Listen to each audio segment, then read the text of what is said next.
E quem tem de ser um criador no bem e do mal, esse, em verdade, tem de ser antes um aniquilador e um destruidor de valores. Por causa disso, o mal supremo é parte do bem supremo. Este, porém, é criador. Falemos disso, sapientíssimos, ainda que seja desagradável. Calar é pior. Todas as verdades silenciadas tornam-se venenosas. E que caia em pedaços tudo aquilo que em nossas verdades possa cair em pedaços. Ainda há muitas casas a construir.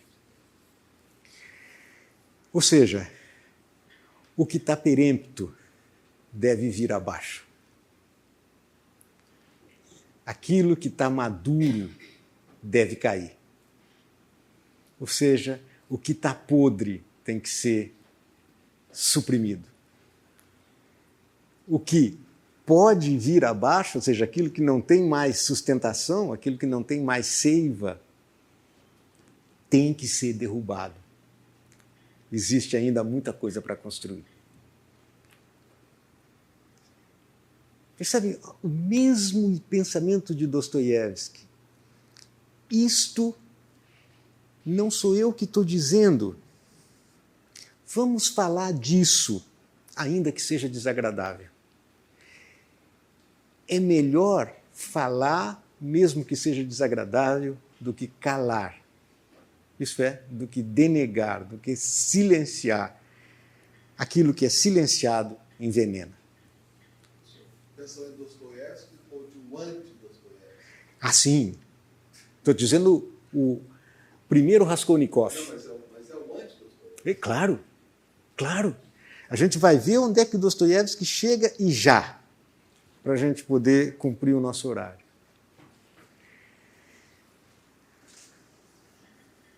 O diálogo com a Sônia Marmeladov, ou Marmeladov, não sei como se pronuncia.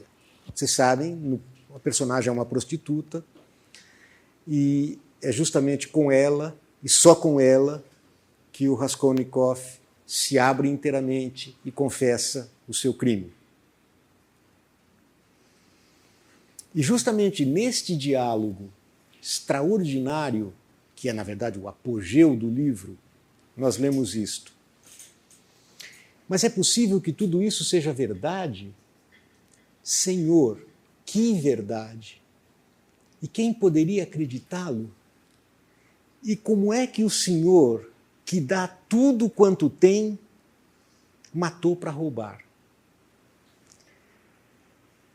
Esse dinheiro que deu a Ekaterina Ivanovna, quer dizer, a madrasta louca dela, esse dinheiro, meu Deus, sim, esse dinheiro, não. Esse dinheiro não era da velha, né? Da velha que ele matou a machado. Esteja descansada, esse dinheiro foi a minha mãe que me enviou.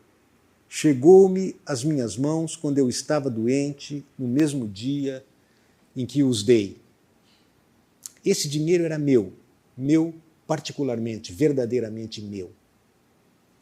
Quanto a tal dinheiro, ou seja, quanto ao dinheiro do roubo, eu, no fim das contas, nem sequer sei se havia lá dinheiro, acrescentou ele em voz baixa, como se falasse para si. O que eu levei foi um porta-moedas de camurça que estava cheio e não vi o que tinha dentro. Não tive tempo, com certeza. Veja, ele mata 2 pessoas a machado para roubar a velha usurária e nem olha naquilo que ele roubou.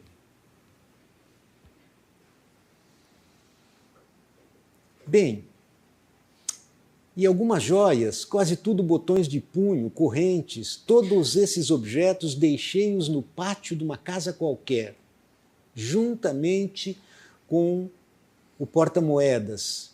Aqui é na Prospect V, estava na rua lá. Bem, isso aqui é em São Petersburgo, vocês sabem, né? Debaixo de uma pedra, na manhã seguinte, ainda deve estar tudo lá. De maneira que foi para... O Senhor mesmo disse que foi para roubar e não levou nada? Perguntou ela rapidamente, amparando-se a uma ombreira. Não sei. Ainda não decidi se ficarei ou não com esse dinheiro. Tornou-se a calar pensativo e, de repente, caindo em si, sorriu irônica e rapidamente. Ah, mas que disparates acabo de dizer. Pelo pensamento de Sônia passou uma ideia. Não estará ele louco? Mas imediatamente afugentou esta ideia. Não, aquilo era outra coisa. Não conseguia compreender aquela intriga. Olha, Sônia, disse ele de repente com uma espécie de inspiração. Repara no que eu vou te dizer. Se eu tivesse matado apenas por ter fome, continuou, acentuando cada palavra e olhando-a de uma maneira enigmática, mas sincera, então agora eu seria feliz. Se eu tivesse matado apenas por ter fome. Fixa bem isto, mas a ti que te interessa? Que te interessa? Exclamou ele, passado um momento, olhando-a com uma espécie de desespero. Que te interessa a ti que eu acabe por concluir que procedi mal? A que propósito vem esse estúpido triunfo sobre mim? Ah, Sônia, por que teria eu vindo ver-te agora? No auge da crise. Eu ontem te convidei a vires comigo porque és a única coisa que me resta. Ele vai, portanto, convidar a Sônia a acompanhá-lo. Para onde me querias levar? Nem para roubar, nem para matar, não te preocupes, não era para nada disso. Nós somos seres diferentes. Essa frase, para mim, marca assim, o paroxismo desse personagem. Tanto ele quanto ela passaram por cima de todos os obstáculos. Ele matou a velha, ela se tornou prostituta. Os dois são, portanto, absolutamente transgressivos. Os dois são pessoas extraordinárias, acima de bem e mal. Ele vai procurar justamente aquela que, aos olhos do povo, é a mais baixa de todas. Afichada na polícia como prostituta. Ou seja, portanto, aquela a quem todos podem humilhar impunemente. Mas ela é a única grandiosa. Oi? Professor, será que cabe aqui argumentar porque eu não acho que eles, sim, eles transgridem o limite, mas eu não acho que eles sejam os seres extraordinários por causa dessa transgressão? Só por causa dessa transgressão. Então, não, Agora, o problema é saber... Eu não acho isso. Pois é, só me dá um minuto. Porque a verdade do diálogo vai ser que eles não transgrediram e que essa transgressão é impossível. Falando numa outra coisa, foi a minha própria interpretação. Me parece que o limite, que é essa transgressão, ele é ao mesmo tempo o que define, mas também não é. Ele é no sentido de que não é a transgressão do limite que define a pessoa como um ser extraordinário ou ordinário. É a aparição dele ou não. Porque tem um certo momento da obra que o Raskolnikov fala: se eu já comecei a pensar se eu tenho direito a essa transgressão, então eu já não era mais. É aqui. É aí mesmo, é aqui, né? É exatamente. Então parece que é o fato de não da transgressão do limite que determina se você é um extraordinário ou não, e sim ele aparecer para você ou não. Então no momento que ele aparece, você já não é que é no caso do Napoleão, é como se ele não pensasse nisso, nem chegasse na consciência dele o limite. Não é que ele transgredia, tinha consciência da transgressão e por isso ele fala, eu sou um extraordinário. Não, ele não tinha que aguentar essa transgressão. Ele só não aguentava, porque ele só agia. Isso era uma coisa que nem passava pela consciência dele. Isso mesmo. Mas é justamente isso, olha.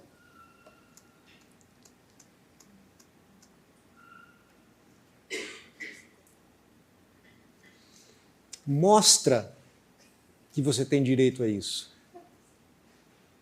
Mostra que você não é apenas um ambicioso e um ansioso. Se você é um personagem extraordinário, você não se pergunta se você é. Portanto, Raskolnikov não era.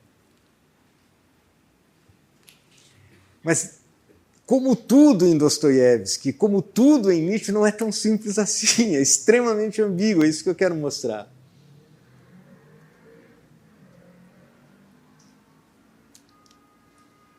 Nós somos diferentes e olha, até esse momento, até um momento eu ainda não consegui compreender por que é que eu queria te levar ontem. Ontem, quando eu te convidava para vires comigo, nem eu mesmo sabia para onde era. Chamava-te só para uma coisa, só tinha vindo para uma coisa, para que não me abandonasses. Não me abandonará, Sônia. Ele lhe apertou a mão, mas por quê? Por que o terei eu dito a ela? Por que o terei revelado? Exclamou ele desesperado, passado um minuto, olhando-a com infinita ternura. Tu esperas de mim uma explicação. Estás aí à espera, eu bem vejo. Mas que eu hei de dizer? Porque vê, tu não compreenderias nada e não farias mais do que sofrer profundamente por minha causa. Bem, já estás outra vez chorando e a abraçar-me. Ora, vamos lá ver. Por que me abraças? Porque eu mesmo não pude aguentar mais e vim desabafar com outro. Sofre tu também, porque assim tudo se tornará mais leve para mim. E tu podes amar um homem tão reles. Vejam, gente, nós estamos aqui naquele ponto extremo em que nós temos o afrontamento total da compaixão e, ao mesmo tempo, a busca da compaixão. Eu vim aqui porque eu mesmo não podia aguentar mais. Eu não podia aguentar sozinho o meu sofrimento. Eu vim aqui para te fazer sofrer também. Porque eu fazendo você sofrer, você torna o meu sofrimento mais leve para mim. Veja, é uma patente e patética confissão de fraqueza. Mas tu também não sofres? Exclamou Sônia. Outra vez o sentimento de dor atravessou a sua alma e imediatamente a abrandou. Sônia, eu sou mau. Lembra-te, e isso pode explicar muitas coisas. Foi por isso que vim, porque sou mau. Muitos outros não teriam vindo, mas eu sou covarde e vil. Mas não é disso que se trata. Agora é preciso falar e não sei por onde começar. Ah, nós somos seres diferentes, exclamou outra vez. Não fazemos um par igual. Mas por quê? Por que eu teria vindo? Nunca me perdoarei.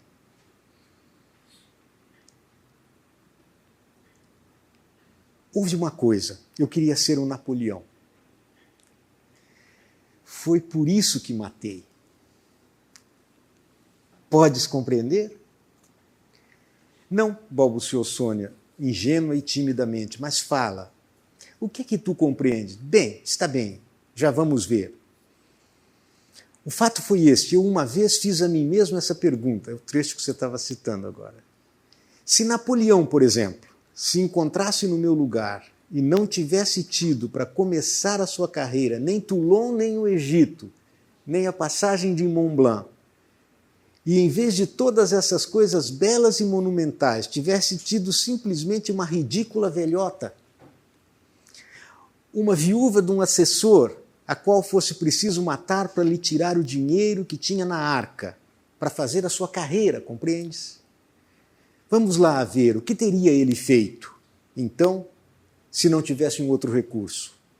Não teria tido vergonha de tudo aquilo, não teria tido vergonha de que tudo aquilo não fosse demasiadamente pouco monumental e delituoso? Pois bem, eu te confesso que essa questão me atormentou horrivelmente durante muito tempo e que senti uma vergonha atroz quando adivinhei finalmente, como se fosse de repente, que ele não só não teria tido vergonha, como nem sequer lhe teria passado pela cabeça que aquilo não era monumental. E até não teria, e de maneira alguma compreendido, por que é que havia de ter vergonha. E visto que não tinha outro recurso, teria estrangulado sem a menor hesitação, sem se deter a refletir. Bem, pois eu afugentei as minhas considerações e matei, como teria feito a autoridade. Isso foi exatamente como te digo. Sim, pode ser que o mais ridículo de tudo seja o fato de que eu tenha sido precisamente assim.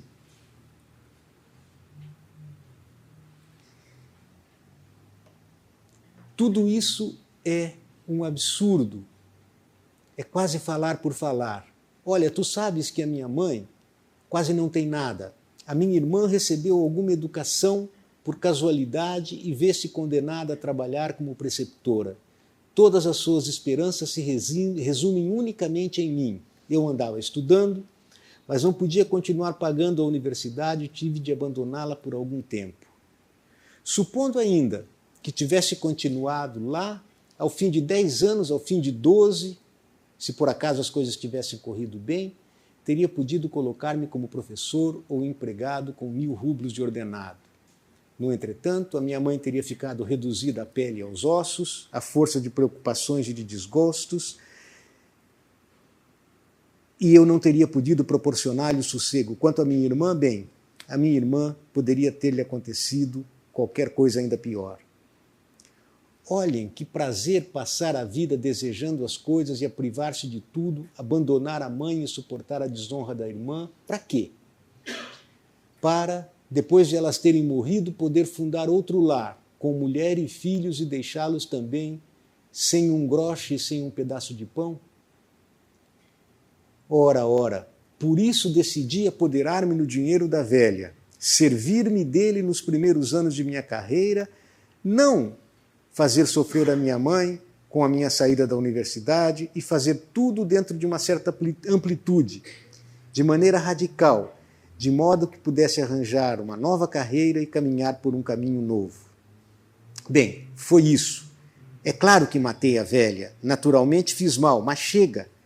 Chegou ao final da sua narrativa um pouco deprimido e baixou a cabeça. A parte que eu gostaria de destacar é essa.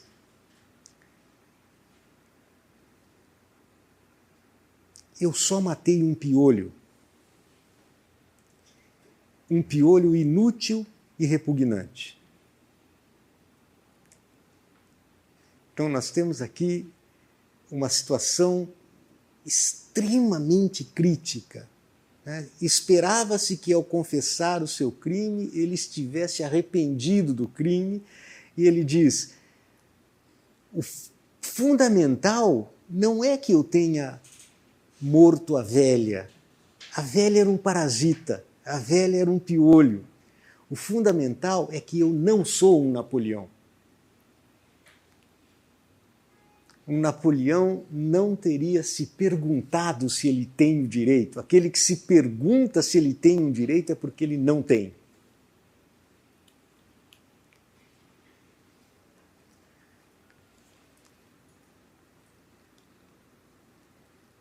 E agora começa... Seriam os seres de consciência. Isso, aqui seria justamente os seres de ação, os homens de ação. E não... E aqui ele está atado naquele homem do subsolo, aquele que fica se perguntando o tempo inteiro. Mas essa frase é fundamental. Eu só matei um piolho. Um piolho inútil, repugnante, prejudicial. Esse piolho era um ser humano. Essa é a resposta da Sônia. Esse piolho era um ser humano. Eu bem sei que não era piolho, respondeu ele, olhando-a de modo estranho. Aliás, estou mentindo.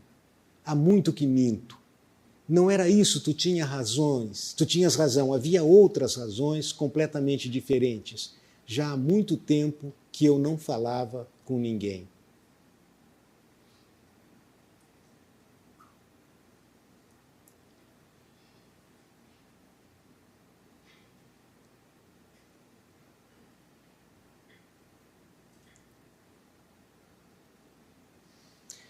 E agora sei também, Sônia, que quem é forte de alma e inteligência domina sobre eles, sobre os outros.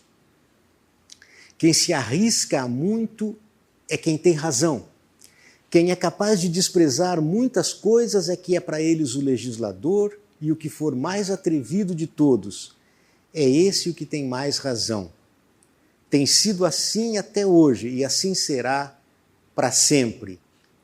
Só o cego é que não vê. Enquanto dizia isso, embora continuasse olhando para Sônia, Raskolnikov já não se preocupava com o fato de que ela pudesse compreendê-lo ou não. Até a última instância, o que está sendo dito aqui é sempre a mesma tese que ele defendeu no artigo no começo do livro. Quem realmente é forte, quem é o homem extraordinário, esse tem o direito de passar por cima de todos os obstáculos. O problema é que eu não sou um homem extraordinário.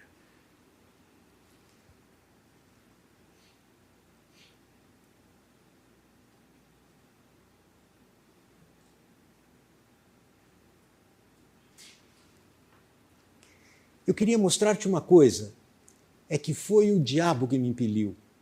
Mas depois disto, explicou-me que eu não tinha o direito de me lançar naquilo porque eu era precisamente um piolho, como os outros e nada mais. Riu-se de mim e aqui me tens. Vim ver-te agora. Recebe o hóspede. Se eu não fosse um piolho, teria vindo procurar-te? Escuta, quando eu fui à casa da velha, filo apenas para provar. Fica sabendo.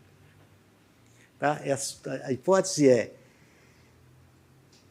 passar pela transgressão é exatamente aquilo que prova se você é ou não é um homem superior. Mas aquele que realmente passa não é aquele que encara isso como uma prova. Aquele que encara isso como uma prova é aquele que hesita. E nesse sentido, percebe a coisa terrível aqui? A Sônia é muito mais forte do que o próprio Raskolnikov. Porque ela, sim, passou por cima de todos os obstáculos sem se perguntar. Veja, gente, isso aqui é propriamente, agora nós estamos em Dostoiévski mesmo e não em Nietzsche, né? A suprema força não está lá onde nós imaginamos que a força está. A suprema força está na fraqueza. O Raskolnikov, esse que se julgava o César, o Napoleão, o Newton, etc., é aquele que está envolvido aí, mergulhado nesse ressentimento terrível do qual ele não pode sair. A prostituta não. Mas vocês vão ver que a força dela reside no oposto daquilo que ele considerava ser a força, isto é, na força da compaixão. ela vai dizer simplesmente o seguinte: eu não vou poder ler todos os slides, mas eu vou simplesmente narrar. O fato é que você matou, que você derramou sangue e que você tem que expiar o crime que você cometeu. Você vai ter que se ajoelhar no chão, beijar a terra e dizer: eu matei.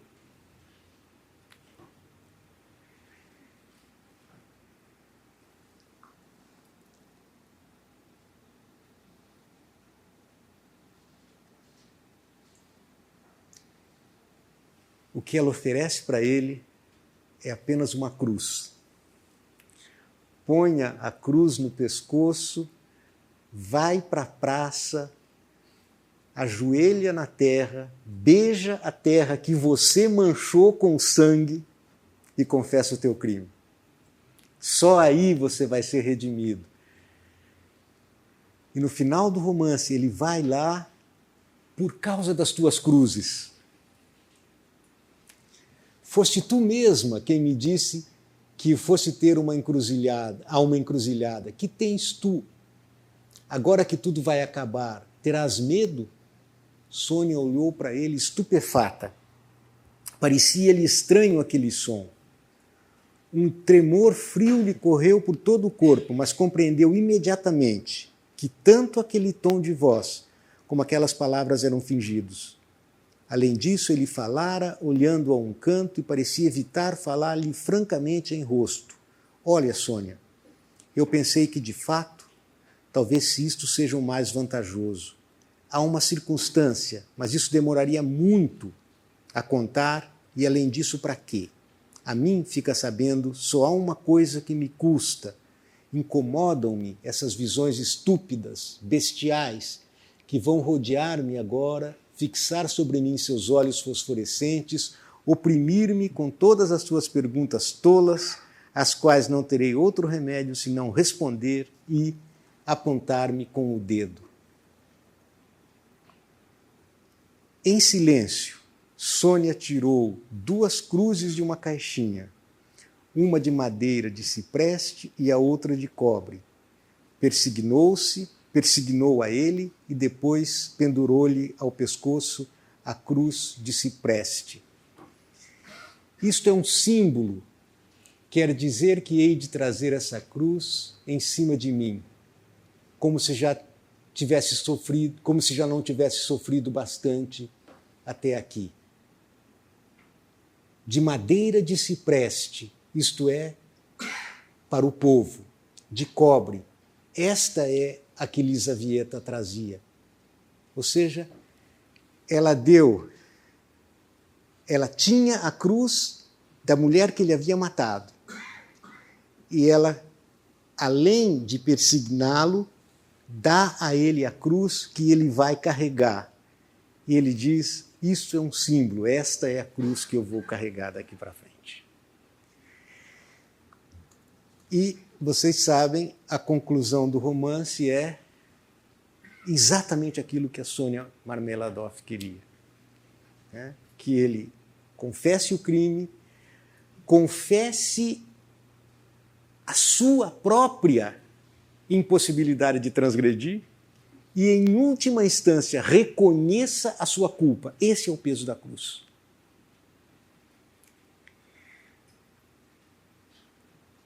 Aqui há 2 negações simétricas. Primeiro, Raskolnikov não é o super-homem.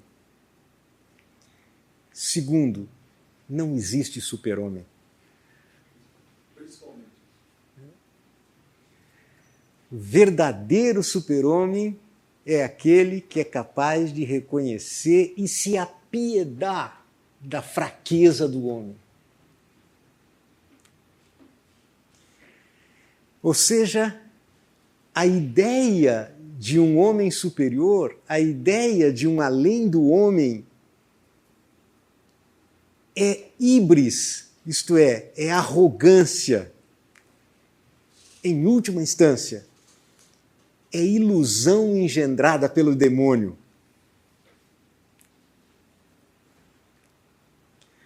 A verdade do livro é a Sônia Marmeladov.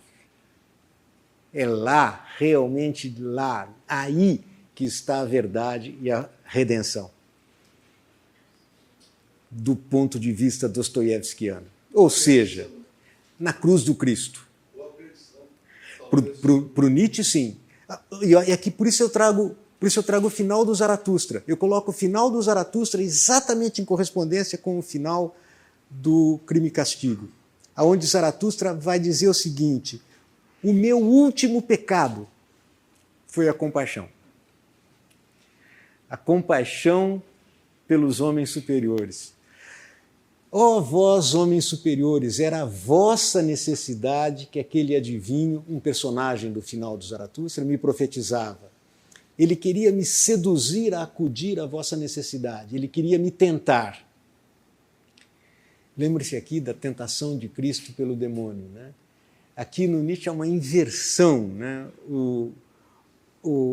Aquele que vai exercer a tentação não é propriamente o diabo, mas o Deus, porque ele vai tentá-lo a ser compassivo.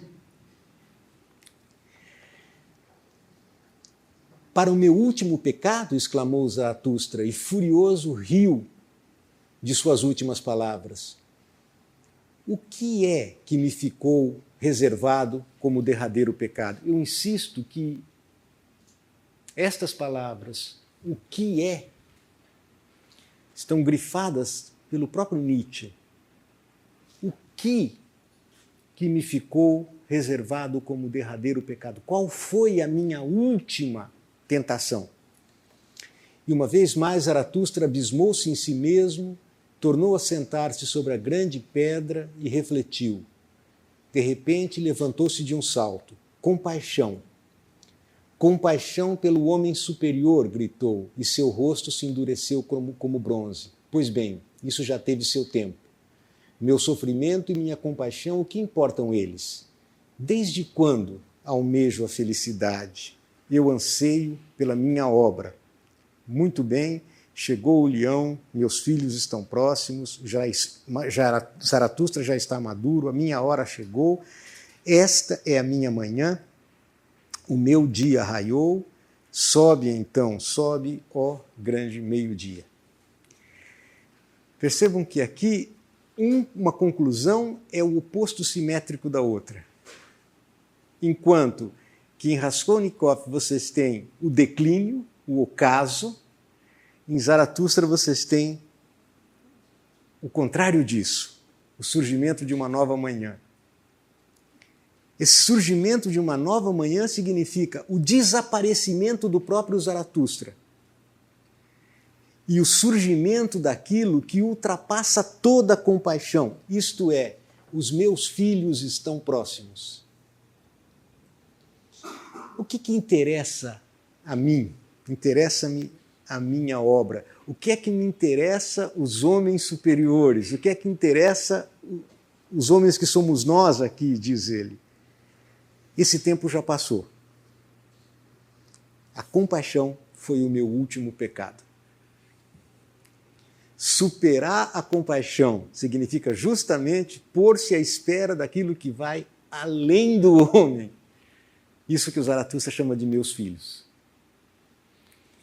Vocês percebem, portanto, que o Zaratustra termina tomando como seu o discurso do Raskolnikov, a superação da compaixão, mas do primeiro Raskolnikov e não do último Raskolnikov. E aqui vocês têm, então, o final desse curso. Como é que vocês têm o Cristo e o anticristo nos dois. E por isso Nietzsche vai poder dizer, Dostoiévski adivinhou o Cristo. E é uma pena que Dostoiévski não tenha vivido entre os primeiros cristãos. Porque ele teria sido capaz de trazer de maneira genial essa mistura do doentio, do sublime e do infantil, que só ele soube pintar tão bem. E olha que coisa engraçada. E é preciso um Nietzsche para compreender isso. Ou seja, o inimigo da compaixão. A verdade, portanto, é muito mais complexa. Sem essa tensão desses dois opostos, a beleza, tanto na filosofia quanto na arte, não seria possível. O cristão Dostoiévski não seria o cristão que ele é sem Raskolnikov e Stravogin. E o anticristo Nietzsche não seria o anticristo Nietzsche se ele não tivesse uma compreensão pessoal e profunda do que significa ser cristão, do que significa a compaixão.